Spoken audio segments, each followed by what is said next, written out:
I'm Jesse. Let's have a devotion. We're in Matthew chapter 13 again, verses 51 and 52. Have you understood all these things? They answered him, yes. Therefore he said to them, every teacher of the law who has become a disciple in the kingdom of heaven is like the owner of a house who brings out of his storeroom treasures new and old. He's just given the parable of the sower, and he explained the parable of the sower. That he would give parables was a fulfillment of Isaiah 6. He gives the parable of the wheat and the weeds. He gives the parable of the treasure buried in the field, the parable of the pearl of great price, the parable of the net, the parable of the storehouse of truth. And then he asks them, look, have you understood all these things? They answered him, yes. This is the storehouse of truth. Here's what's remarkable about that. His uneducated disciples evidence themselves to have open eyes and open ears, evidently to some extent because they say yes, they understand the parables. And the fact that they understand the parables, albeit imperfectly, because they'll have things explained to them at times, they say yes. Jesus says, therefore, every teacher of the law who has become a disciple in the kingdom of heaven is like the owner of a house who brings out of his storeroom treasures new and old.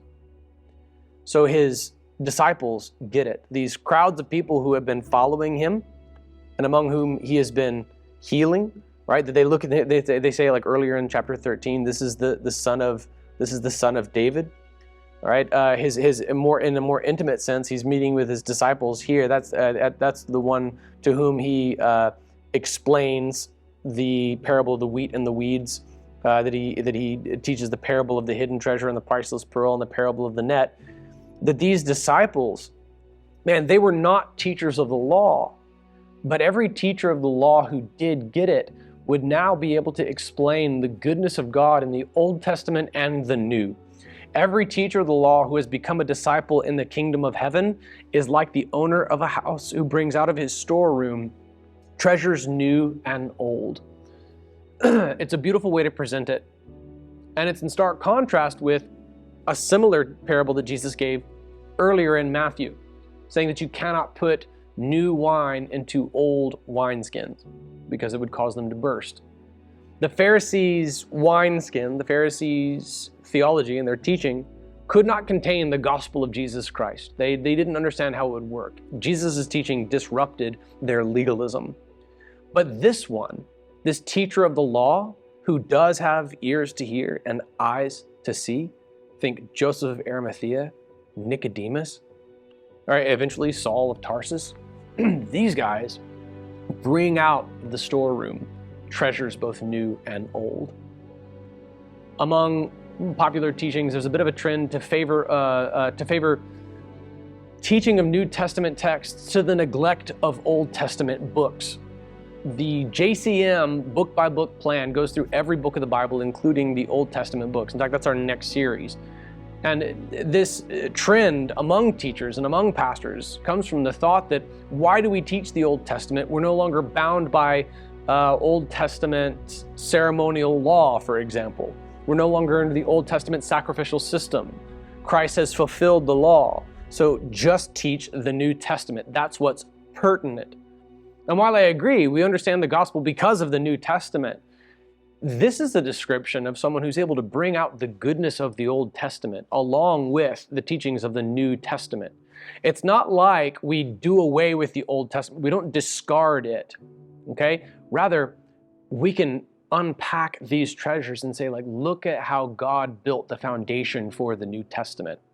Look at this. This even happens in the New Testament. In the book of Hebrews, chapter 11, there's this list of Old Testament figures, and that's a New Testament book. They're lifted up as examples of great faith, and they're all Old Testament people. This is a New Testament. That's an example. The author of Hebrews, whom I think very well could be Apollos, who would teach Old Testament law and who did understand the goodness of God and the kingdom of heaven. He's giving an example, especially if he's the author of Hebrews, of treasures from the storeroom. These things have been around for a long time. These Old Testament teachings have existed for thousands of years. Let me show you how God built the foundation that sits at the foot of the cross whereby our sins are atoned for. It's a beautiful illustration. New teachings from the New Covenant and old teachings.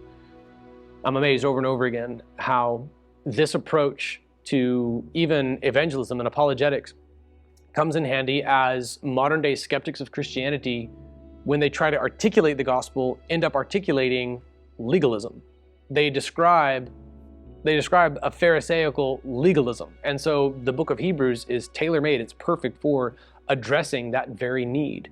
Be like the teacher of the law who has become a disciple of the kingdom of heaven, and bring out treasures from the storehouse, all right? Take them through Isaiah and say, this was prophesied of old. And then take them here to Matthew and say, this is fulfilled here. Treasures new and old. I've watched God use this to convert the hearts of those who are far from him. He can do it in the lives of your coworkers, your family members, your kids, your neighbors. Try it.